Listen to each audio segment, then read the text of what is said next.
Welcome to Fayetteville in Focus, the city's program sharing stories from around the city. Every 2 weeks, a new episode will air on Fay TV, the City of Fayetteville's government access channel. Fay TV airs on Channel 7 on Time Warner Cable. It's also streamed online at faytv.net. You can also watch individual segments from the show on social media by liking the City of Fayetteville on Facebook or following us on YouTube. Our feature story today is about the PAL program the police department has introduced and is already making a difference in the lives of local youths. Gavin, weren't these kids some of the kids that participated in the Running Man Challenge that we filmed not too long ago? They sure were. They came out, they had a great time, and I was really excited to get to do this story because normally I don't get a lot of time to sit down and talk and interact with these kids. So we went out, we had a great time, and it was a fun story to put together. And no matter what your idea of fun is, we're sure to have something for everyone in this week's calendar of events. So stay tuned to find out what piques your interest. But before we get started, let's take a look at our local news in our Fable in 5 segment.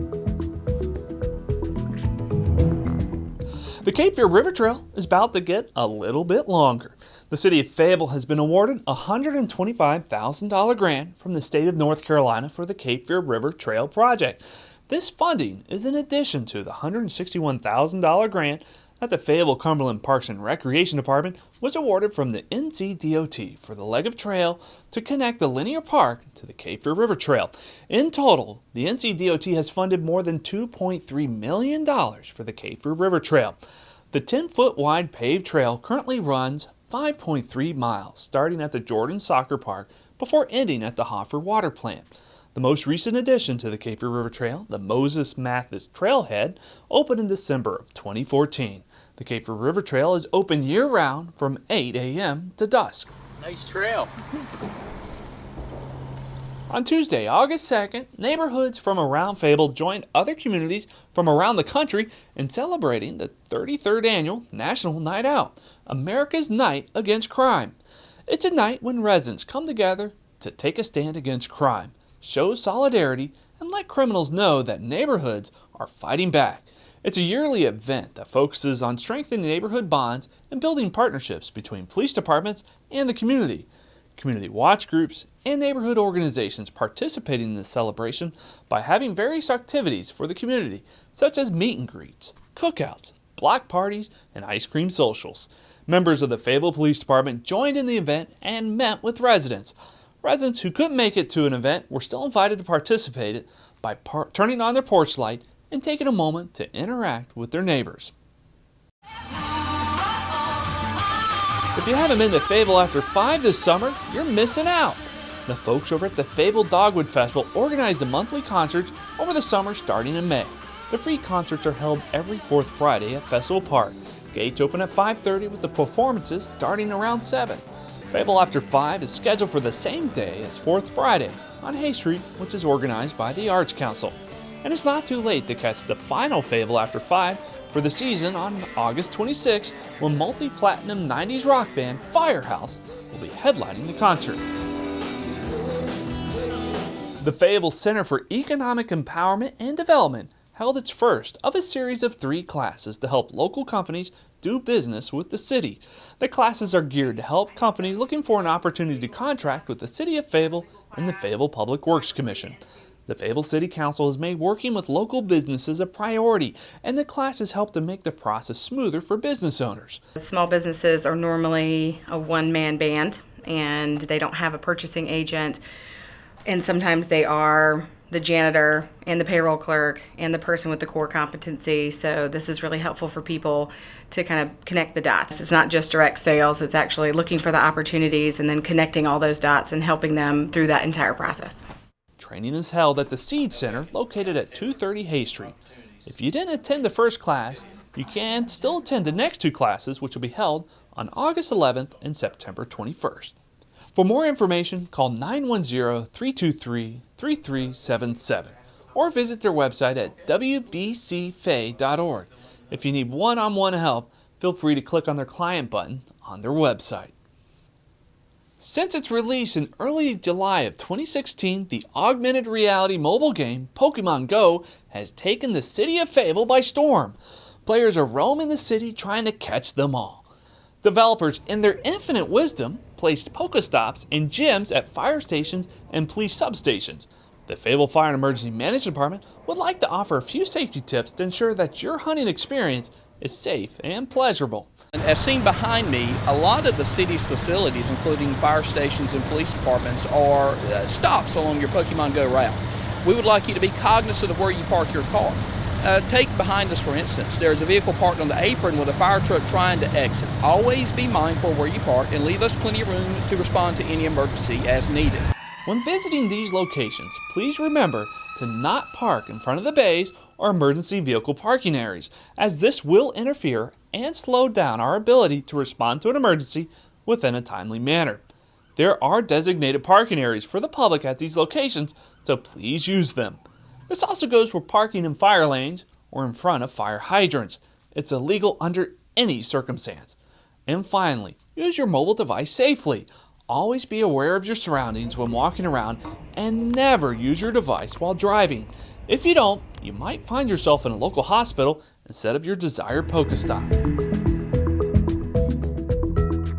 Well, in today's Focus segment, we're going to take a look at the Police Activity League, also known as PAL. I'm joined today by Captain Spadarico. He oversees the PAL program. Tell me, Captain, how does the PAL program integrate with the department's community policing initiatives? Well, community policing is about getting the police and the community together. You hear a lot of talk about dialogue and sitting down in meetings and discussing issues with folks in the community about what's bothering them and how we can work better together. I mean, it's kind of a grassroots initiative. We have programs and activities. We call it PAL, traditionally the Police Athletic League. Ours is the Police Activity League. Reason being, activities, we don't want to pigeonhole ourselves to just do sports, because there's a lot of kids out there in the community that don't want anything to do with sports, so we want to look at other avenues as well to get them engaged and involved. Music, art, whatever the case may be. But really what this is about putting cops and kids together and letting them know that, hey, we're just people like you. You know, we're the ones that you should run to if you have a problem, not run away from. And you build that relationship from a young age, and I think it's going to pay benefits down the road. Our kids love it. The cops love doing it. They love being able to see a whole different side of their profession, getting out there, getting involved, getting on the baseball field, or taking the kids on a field trip. It's a really good thing. All right, excellent. Let's take a look at the new Police Activity League. Play on. The Fayetteville Police Department's Police Activity League, or PAL program, is little over a year old, and it's already helping kids reach new heights. Pretty fun. We like to do a lot of trips.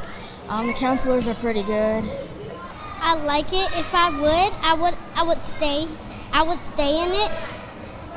It's very fun and very cool. My favorite thing, hanging out with cops. The PAL program is very fun and interesting. The program runs year-round and connects police officers with local youth and activities such as sports, summer camps, and an Explorer program for teens. I have been a coach in the T-ball program, and I come out here for the summer camps as well. The PAL program is a community policing effort to build positive connections between officers and children and also serve as role models. I think that it's especially important now, with everything going on in the media and the news, that children have a positive interaction with police and they realize that we're here to help them. Like, we're going into the police officers, like we're actually looking inside of the police officers' feelings and stuff. One of the challenges that police officers face is that most people will only interact with a police officer when something bad has happened. It's a problem that Officer Guthrie tries to avoid. When I go to a domestic and there's people fighting, I try to not appear the big scary cop. I want them to think, okay, this is going to be okay. And then whenever I volunteer at the T-ball or do this, it's a more relaxed environment. They can ask me questions. They recognize that we're just people as well. People think of them different because they're doing their job, and that's what they're supposed to do, to keep people safe. But off the job, they're pretty cool and nice. They are all amazing. They're all pretty nice if you follow directions. Put your right foot on that one. And then There you go. During the PAL program, participants don't just learn about rock climbing, archery, or sports. They learn life lessons. I learned that if if you help people, you can be awesome. So we learned traffic stops. When I went to Salem Parade, we learned constitutional law, riot. What's the thing called? Computer and fair ones. Stuff like that. And for the officers volunteering in the program, they even learned a thing or two from the kids. Trust. Honestly, I think I've learned trust from these kids. They've never met me before. I don't go to every single day of the camp. I go whenever I have time between working patrol and, of course, my personal life. And so I get here, and especially today's rock climbing, you tie these kids into their, tie them up and say, okay, you get to climb this wall. They get to the top, and they're like, 1-2 stories up there, and you're like, okay, let go. And they look back at you like, let go, and so, and it's an example of trust, trusting people. And there might even be a future in law enforcement for some of the camp participants. You want to be a police officer when you get older? Yes. Yeah. I want to help people and be famous.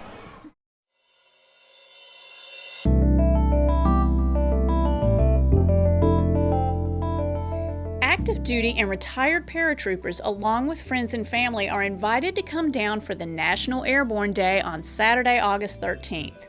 National Airborne Day celebrates the Army's first official parachute jump on August 16, 1940. The celebration takes place from 9 a.m. to noon at the Airborne and Special Operations Museum in downtown Fayetteville, and admission is absolutely free. It's a full day of fun with plenty of displays and demonstrations, including a parachute demonstration by the Golden Knights and the Black Daggers, and 2 performances by the 82nd Airborne Division All-American Chorus. Are you curious about nature? Then you'll want to be part of Naturalist Thursdays at Clark Park Nature Center. During the program, you can explore Clark Park with a park ranger. It's an opportunity to increase your knowledge as a park ranger talks about a wide variety of subjects. Naturalist Thursdays takes place on the second Thursday of every month, 3:30 to 4:30 p.m. The events are free and open to all ages. Call to register at 433-1579. Lake Rim Park is offering an archery challenge course on Saturday, August 20th. Have a little fun with archery as you test your skills shooting a variety of targets, playing archery games, and taking on archery challenges. Participants will also get an introduction to field archery and 3D archery. Some experience is helpful but not required. The challenge course takes place from 9 a.m. to 12 noon and is appropriate for ages 8 and up.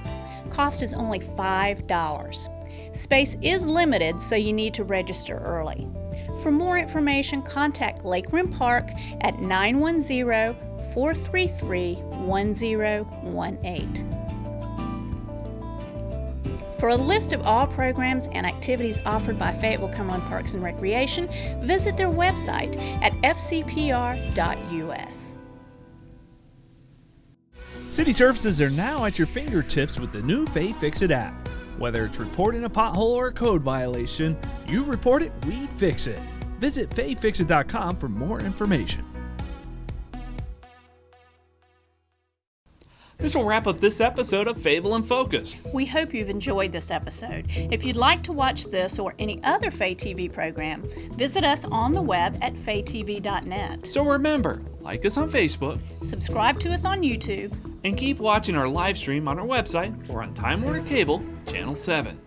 Thank you for watching Fay TV.